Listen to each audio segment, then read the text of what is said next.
Hello everybody, my name is Lanky Duelist and welcome back to the channel, and today's video, which will be a deck profile on my DDDs. Now, for a bit of a history about DDDs, they were used by a character called Akaba Reiji in the Yu-Gi-Oh! Arc 5 series, which I highly definitely recommend. Go check it out, because Yu-Gi-Oh! Arc 5 is my favorite Yu-Gi-Oh! Series out of all the bunch. Again, a bit of a biased opinion. People will definitely say the original is the best. The original does hold a soft spot in my heart, but I just really loved Arc 5. I loved Akaba Reiji. I loved a lot of the characters. Great story development. Great storyline. A lot of twists and turns here and there. And, like, you know, a lot of dark stories as well, which is why I love the series as a whole. So many amazing duels. If I ever do a top 10 video on some of my favorite duels, a lot of them are going to be from Arc 5, because they just literally went absolutely crazy. And yeah, they made so many, you know, great episodes. Like, it'll be even hard to put, like, you know, a top 10 together, because the whole top 10 will probably be duels from Yu-Gi-Oh! Arc 5 as a whole itself. But I will admit, I will try to squeeze in, like, you know, other duels from, like, you know, other series, because I can't just have, like, you know, a top 10 favorite Yu-Gi-Oh! Series and just have all Arc 5 episodes. Maybe I can just do a series where I just talk about my favorite duels from Arc 5. Let me know down in the comment section if you want to see that video. Let's get to the main topic of today's video, and that is my DD deck profile. So yeah, one of the reasons I love this deck, and the reason why it's probably my second favorite deck, is it can use all the summoning mechanics, and it's a nice, great combo deck. I love combo decks as a whole, and DDs just fits that playstyle that, you know, I'm looking for in a deck itself. So anyways, let's crack on with today's video itself. So, starting off with 3 DD Swell Slime. Again, this is an absolutely amazing card. You always want to have this card in your opening hand as soon as possible, along with 3 DD Necro Slime. So basically, what both do is they're both like, they can basically fusion summon. So Swell Slime allows you to discard it with another DD to fusion summon, whereas Necro Slime, you discard it, well, no, you banish it along with another DD to basically fusion summon again. So already these two have great synergy with one another, and basically allows you to get 2 fusions on the field for the price of 2, basically. So yeah, absolutely 2 amazing cards. Then the fusions combo very well with Lamia, because Lamia is your level 1 tuner for the deck and allows you to go into your synchro plays. So yeah, Lamia is a great continuation from, like, where you started with Swirl Slime and Necro Slime as a whole, and these 3 are, you know, the holy trinity of the deck. You want to have these cards in your opening hand as soon as possible, because they equal basically your end board that you're going to put up once you finish with all your combos itself.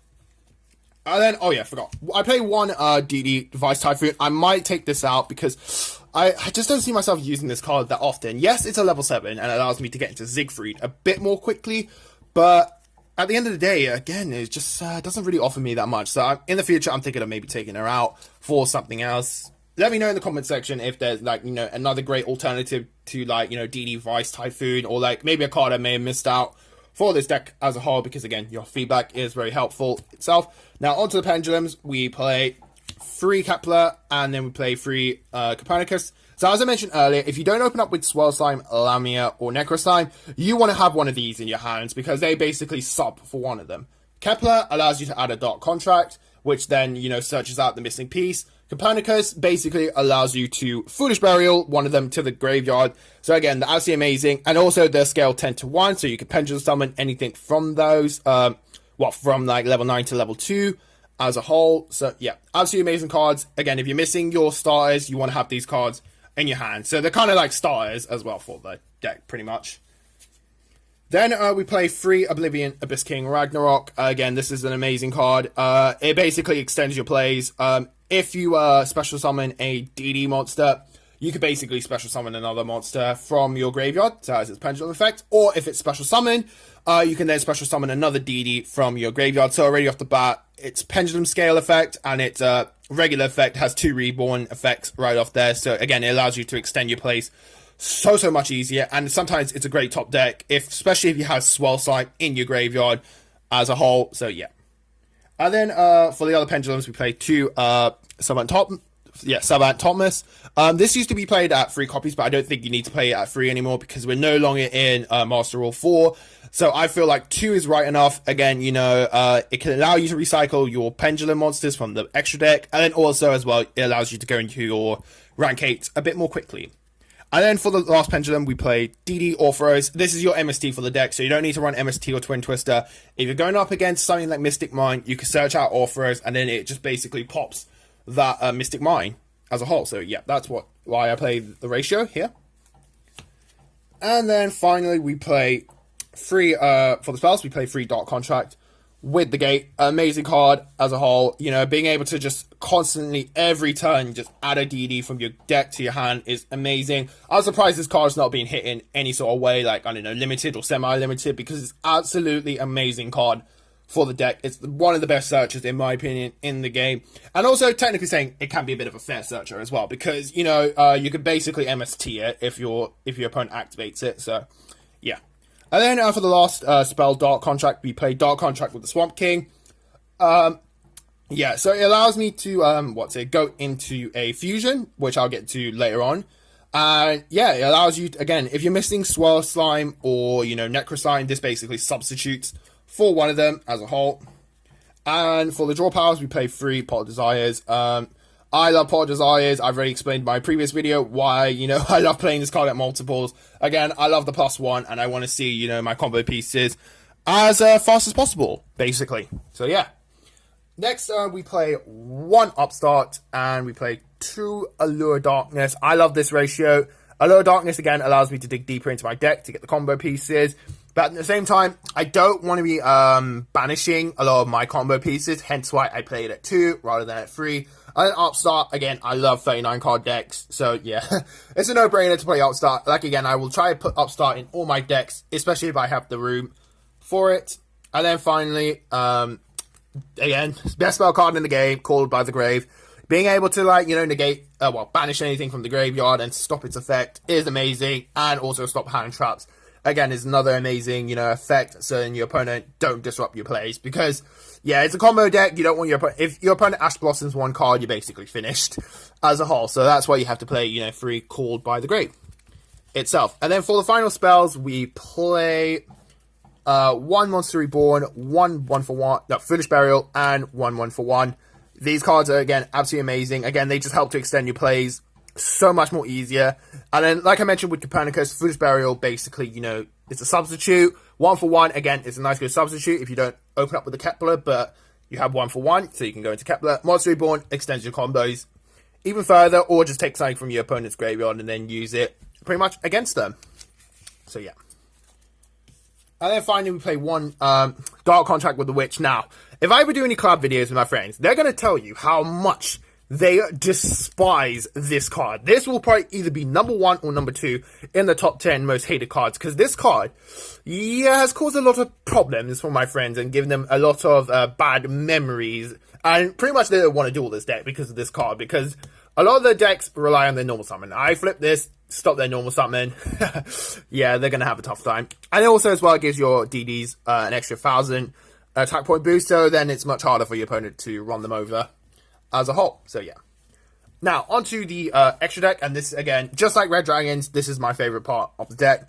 We play 2 DD Flame King Genghis. He is the one that basically, you know, again, starts all the combos off in your extra deck.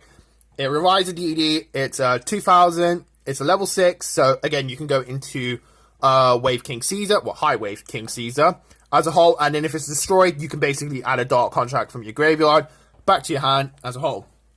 Next we play his, you know, older brother version, DD Flame High King Genghis. Again, just like get the regular Genghis, you can reborn a monster from your graveyard. And also, unlike regular Genghis, this thing negates a spell and trap card on your opponent's field, so it's a nice good disruption right there. And he's level 8, so you can go into your Routing Case a bit more quicker. Next we play 1 D-Arc. I always love playing the D-Arc. Being able to just regain your life points from, like, you know, the 1,000 burn that you're going to take from your Dark Contracts is absolutely amazing, and it was a great card, during the Trickstar format, because they relied on burn. DD Oracle King Arc basically reverses that and makes it harder for Trickstars to basically get your life points down to 0 as a whole. I like to play Beowulf still. Not a lot of people play Beowulf anymore, but I love him still. Being able to just do piercing and make your opponent think, like, you know, they're safe, but then you summon him, they're no longer safe. All your DDs do piercing. Again, absolutely amazing card. He's a level 8, again, lets you go into your rank 8, you know, a bit more quickly as well. And then for the final fusion, we play 1 Oblivion King Caesar Ragnarok. Not a lot of people play this card, and I'll admit, this is such an underrated card. It's a great, you know, boss monster for the deck. It basically snatch steals a monster, then you can, like, gain attack points equals that monster's attacks, and you do more damage to your opponent. So he could be a game finisher if you use him correctly. So that's why I play him. And then also as well, that's another reason I play the Swamp King, because Swamp King is the only way you can summon him from your extra deck. So that's why you kind of have to play the Swamp King as a whole. Now on to Synchros, we play the One Formula Synchron. Again, amazing card. You can summon him with Kepler and Lamia. And if you're playing Needle Fiber, you basically can summon Formula Synchron off Needle Fiber as a whole. So yeah, amazing card. And then, oops, sorry. Then we play one Ghost King Alexander. He is your, your level 7. Again, just like with Genghis, these are the two you want to have on your field as soon as possible, because basically they help you to revive stuff from your graveyard, so then you can go into your higher level 8 plays. Then we play, his older version, High King Executive Alexander. I don't really see myself summoning him that much, so maybe I might take him out of my extra deck. But again, he's still, a very useful card, in my opinion, because, being able, if you can summon him, you can reborn quite a lot of things from your graveyard itself. And also he gains, I think it was, if I remember correctly, 3,000 or 2,000. Yeah, he gains 3,000 attack. So he, already off the bat, he could basically be a 3,000 beat stick. No, 6,000 beat stick. So, yeah, again, he can just help with OTKs if you can summon him. Pretty much the only way you can summon him is basically through Orthros, or you use Formula Synchron with a level 8, DD Fusion to summon him. So, yeah. And then, for the level 8s, we play one Siegfried. I love Siegfried. He's one of my favorite DDs in this deck. Being able to negate a spell and trap, again, is absolutely amazing. So that's an out to Mystic Mine players or any floodgates on the field. He was absolutely amazing with Vanity's Emptiness back in the day, because you could just use him, shut off your Vanities, and then basically attack your opponent, do your special summon. Opponent's turn, Vanities get switched back on, and then they can't really do anything as a whole. So yeah. And then finally we play one Crystal Wing. Crystal Wing is absolutely an amazing card. Again, if you're going to be able to summon level 8s in a deck, you want to have Crystal Wing in your back pocket or on your side, because again, he negates a monster effect, he gains attack points, him and Siegfried basically negates a spell and a monster effect. So yeah, absolutely amazing, the pair of them. And then for the XEs, we play one Hope Harbinger, because just like, with Siegfried, just negate a spell card, make sure they can't use it, and then also take that spell card so then they can't add it back to the hand, which again is amazing. We play one High King Caesar. Again, he's great for the dinosaur matchup, and you'll hear me say this a lot. I hate the dinosaur matchup. I hate dinosaurs as a whole. So, I want to have as many cards as I can to, make sure I win that match. And again, High King Caesar pretty much stops the babies, because the babies are the problem for that deck, because without the babies, that deck wouldn't do anything. But with the babies, it equals like a lot of bad plays and a field that you're going to struggle to get over as a whole. So, yeah. And then finally, we play the boss monster of the deck, Duo King Kaliuga. Again, absolutely amazing card. It basically, like Calamity, negates everything, and then also he can destroy all the spell cards on the field, and even reset a Dark Contract if you need to. But most of the time, I don't see myself, setting a Dark Contract. I just normally use his effects just to pop all the spell and traps, and negate monster effects on your opponent's side of the field, so then, they can't do anything, basically. And then finally, for the last extra deck monster, we play Gilgamesh. He would have been amazing in Link format, but we're no longer in Link format anymore, or MR4, as people would say. But still, he's a great floater, yeah, he could put, 2 DDs in your Pendulum Scale, which is still amazing to this day, because you could put Ragnarok in your Pendulum Scale a bit more quickly, but I just don't like his effect where you can't summon anything outside of DDs the moment you use that effect. Because, again, I do want to get Crystal Wing on the field, but being restricted from that, yeah, it just does hurt the card's valuability in the deck as a whole. But if he didn't have that effect, he would still be an amazing card. But I, sometimes like to play him, because maybe, I might end up, like, in later game needing, those scales in the, the pendulum zones, and being able to do some mass reborns. It's still, amazing to this day. So, yeah, let's not take any credit away from Gilgamesh. He's still a good card, but he could have been even better if he didn't have that last bit of text written on him. So, yeah.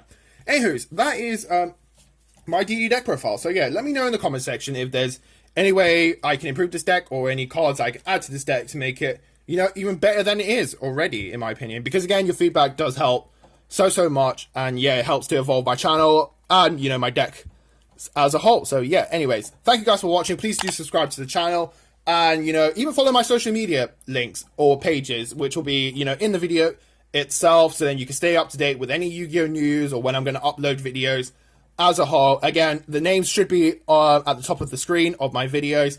And again, thank you guys for watching. Do stay safe in, these dark times, and I hope you guys have a fantastic day. I'm signing out. Peace out.